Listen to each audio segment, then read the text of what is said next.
Today, we're talking about achieving your goals faster than you thought possible. So in today's video, we're going to talk about setting SMART goals, setting quarterly quests, writing your goals down. Just kidding, these things alone are not going to help you achieve your goals. So I'm actually going to share with you the 3-step process that I used to make more progress towards my goals than I thought possible. So step 1 is to set unreasonable goals. When you set much more ambitious goals, you'll realize that you should be doing so much more than you currently are, and 2, you'll start comparing your progress against your more ambitious self. If you compare your progress against a lazier, worse off you, you'll become complacent and you won't work as hard. But when you compare yourself against a hypothetical you that's doing better and working harder, you'll become afraid that you're not matching that standard and you'll push yourself to work much harder. If you can't raise your own standard, tell ChatGPT your seemingly audacious goal and tell it to mentor you like David Goggins. When you raise your standard to something that seems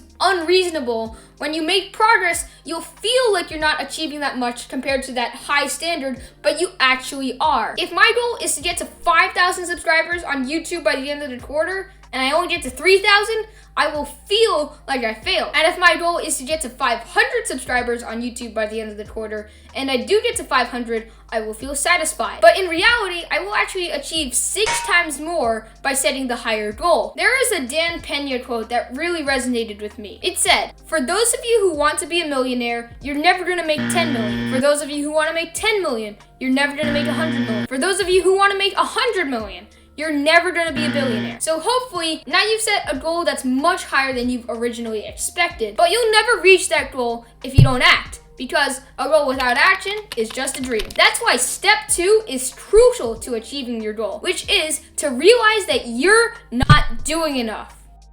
Whenever it feels necessary, tell yourself that you're not doing enough. Say it when you're procrastinating. Say it when you feel like you've accomplished something. Every time you say it to yourself, you bash that complacency and realize how much more you can be doing. And if you think you're working hard right now, you're wrong.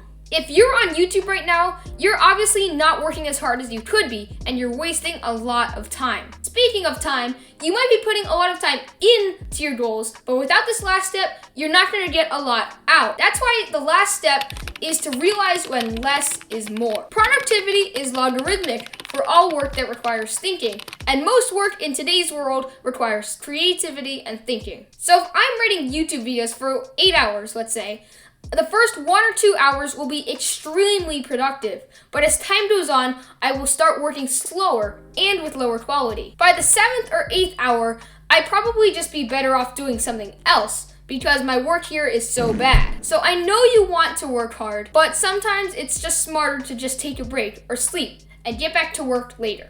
And if you want to start working right now, I'd watch this video next.